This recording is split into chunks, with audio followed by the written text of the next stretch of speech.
Hello and welcome to another revision talk through from me, the history tutor. In this video we're looking at the League of Nations. We're going to look at its structure and any events, its successes and failures in the 1920s.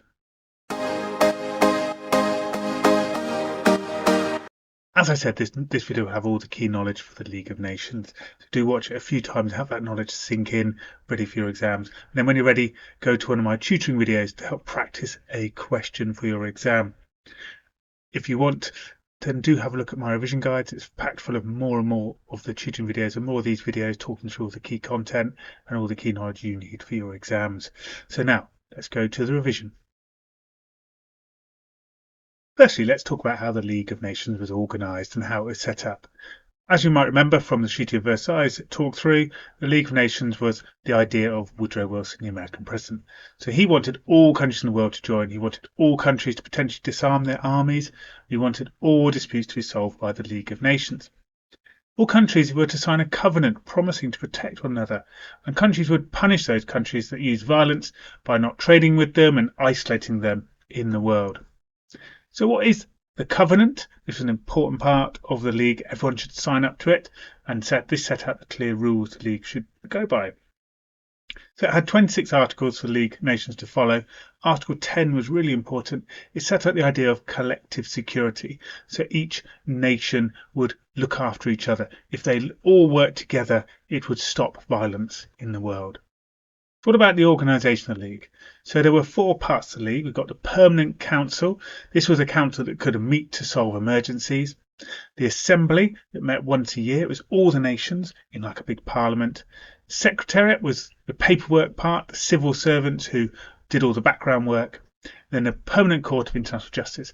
They would look at problems and make a correct legal decision. US Congress, though, never accepted the League of Nations and the Treaty of Versailles. So as you found out in your Treaty of Versailles video, America never joined the League of Nations. This meant that the primary nations left were Britain, France, Italy and Japan. Germany had not been invited to join, and because Russia was having a bit of a communist revolution and wasn't very popular amongst these big nations in the rest of the world, Russia was not part of the League of Nations at this time either. So Britain, France and Italy were the permanent members of the Council. They were the ones responsible for peace in the world. So let's find out more about this Permanent Council. The Council would meet 5 times a year and in times of emergency. It had the 4 permanent members, Britain, France, Japan and Italy, as we found out, and then temporary members would be elected by the Assembly to hold a post for 3 years. The Council was the main way of solving problems in the world, and they would all agree on a solution. Solutions could include moral pressure, a bit of a telling off as it were, economic sanctions, so that's refusing to trade with countries so they'd lose money, or you could involve in some degree of military behaviour. However, the League of Nations had no army, so this was a bit difficult to do. Permanent members all had a veto, so they could stop any acts of the Council if they wished. And now this is going to cause problems, as we're going to find out, because Britain, France, Japan and Italy can therefore veto any decisions, particularly if they're being naughty and misbehaving. So consider this when you're looking at the Corfu incident involving Italy, or later on the Manchurian crisis involving Japan, or the Abyssinian crisis involving Italy. It was going to be difficult for the League of Nations to stop permanent members misbehaving. So the Assembly was the League's parliament. Each member country sent a representative when it met once a year, and all decisions had to be agreed by all nations within the Assembly. It had the power to admit new members, suggest ideas to the Council, and obviously it recommended new members of the Council and could, get the agenda going for the whole League of Nations. So we also have the Permanent Court of International Justice, and they had professional judges who made legal decisions on how to solve problems and disputes. This is based at The Hague, and the International Court of Human Justice and Rights is still based at The Hague today. Finally, we have, in the structure of the League of Nations, we have the International Labour Organization and the commissions. So some of the commissions were based on slavery, disease, women's rights. And the International Labour Organization was called the ILO, was trying to solve conditions for workers. So these were all based on trying to make the world a better place. And some of these ideas and organizations still exist today and have inspired modern organizations that exist to try and improve the world now in our lives. Okay, so let's look at some of the successes and failures of the League. Now this will be useful for your balanced answer questions where you're trying to say how successful was the League, or some of your questions where you're asked to explain the success or failure of the League. So let's look at some of the failures first, some of the big ones that would be useful to memorise for your exam. So firstly, Russia and the Civil War. So the League of Nations didn't help solve the Russian Civil War. The League of Nations was against communism. They didn't want it to survive. There was no real involvement in the League of Nations. They sort of ignored it. As I stated already, Russia was not part of the League of Nations. Also involved in Russia, Poland invaded Russia in 1920 and forced Russia to sign the Treaty of Riga. This doubled the size of Poland with more Russian land. Again, the League did nothing. They were happy to see Russia being weakened.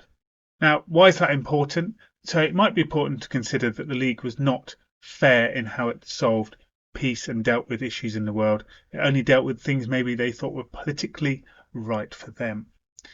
Next, we've got more Polish invasions. So Poland invaded Lithuania as part of its war with Russia. They took control of the city of Vilna. Poland refused to give it back despite interventions from the League of Nations. Again, maybe the League is actually happy to see Poland getting stronger. A strong Poland against Germany or Russia in the future might be what the French and British want. Again, another failure is in the Turkish War of Independence. The League failed to stop the brutal war involving the Turkish, Armenians, Greeks and Ottomans, with over 350,000 people dying during the war. British and French permanent members did little to help, as they were interested in taking more empire and land in this area. I talked about in my Treaty of Versailles video about how they might have been interested in the oil fields of the area. Another significant failure is Italy and the Corfu incident in 1923. The Italians are upset that the Greeks have shot an Italian, and as revenge, they invade Corfu and take control of Corfu. The League of Nations sides with the Italians and finds Greece and finds them to blame, but the Italians are never forced to leave Corfu and not given any blame for the incident as a permanent member of the League. Then we've got the French invasion of the Ruhr in 1923. Germany was not paying its reparations, so the French, as part of the deal of the Treaty of Versailles, invaded the Ruhr. As it was a major League member invading the Ruhr, nobody did anything about it, and it was considered a legal action anyway. But again, we've got a permanent member showing great aggression in international relations. It's not a good example. 1923, we've got Memel. The League did manage to stop a violent attack from the Lithuanians against the free city of Memel. They resolved the problem by giving Lithuania some land, but this showed that violence had gained success for the Lithuanians. But on the positive side, the League did stop the war from carrying on any further. And finally, another failure is the international agreements that the League of Nations is not involved in. So America have not joined the League, and they start to steal some of the agenda of the League and undermine it. So one of those things is the Washington Arms Conference, and this sets naval quotas and disarmament of navies around the world. In particular, Japan is only allowed 30% of the Navy of America. And this undermines the idea of disarming of the League of Nations, that the League of Nations is not involved in it and America is taking a lead. The Washington Arms Conference also has a significant issue that the Japanese are unhappy at the deal that's made, and eventually the Japanese military overthrow the democratic government, and this then sets a ball in motion towards the Manchurian crisis. Another example of the League failing in international agreements is the Kellogg-Briand Pact. So America and France making a pact about international peace in 1928, of which 62 nations join, and it just shows that the League is being undermined by other agreements. The League should be taking ownership of an agreement about international peace or disarmament, but other nations not in the League are taking ownership of this. Next, the League solved fighting over Teschen between the Czechs and Polish. The League stopped fighting and gave Poland most of Teschen, but gave the Czechs the most valuable land with the areas of coal. So this was a useful compromise. However, both nations remained slightly unhappy about this, but it was a problem solved. Upper Silesia was quite a successful idea. So Silesia and what to do with it, should it be part of Poland or Germany? There was a referendum that led to rioting. The League solved it by splitting Silesia between Germany and Poland. They looked at the results of the referendum and they saw that there was a divide, and they split that land fairly. Turkish War of Independence and its aftermath. So there were about 1.4 million refugees who needed help. The League spent £10 million on doctors, health specialists, settlements and job creations for these refugees, and about 600,000 of them were given jobs and homes by 1926, so some success. Greece and Bulgaria, 1925, there was a border skirmish that led to a Greek soldier being killed. The Greece invaded Bulgaria. The League stopped the war and investigated and fined Greece. However, this was partly a failure as the Greeks did not trust the League of Nations after the Corfu incident, so took the law into their own hands and invaded Bulgaria. Some other successes and failures might be about the commissions. So by 926, an anti-slavery convention was signed and over 200,000 slaves had been freed. The League also began work to end malaria and leprosy around the world, and the League developed international drug laws. But disarmament talks failed in 922 and 932. The Americans interfered with some of their own laws and developments, and the International Labour Organization, the ILO, failed to achieve a maximum 48-hour week for workers. Why was the League failing in the 920s? Well, as you've seen there, you might have considered that there was border problems. So the Treaty of Versailles had failed to give correct self-determination as per Wilson's 14 points. And so there are many wars about correcting borders and reclaiming people. Secondly, many nations were anti-communist, so did not help Russia. Opponent members of the League abused their power, France in Rouen and Italy in Corfu, for instance. So that's a really big idea to consider if you're setting out your arguments. Your main point could be one reason why it failed was. I talk about the abuse of the opponent members. And also the League wished to support the new countries like Poland, Czechoslovakia against potential strong enemies like Russia and Germany. So they were happy to see them getting stronger. Well, I hope you found that tool through useful and has helped you develop your knowledge a bit more. If you did, look out for more of my videos and do subscribe and do look out for my revision guides, of course.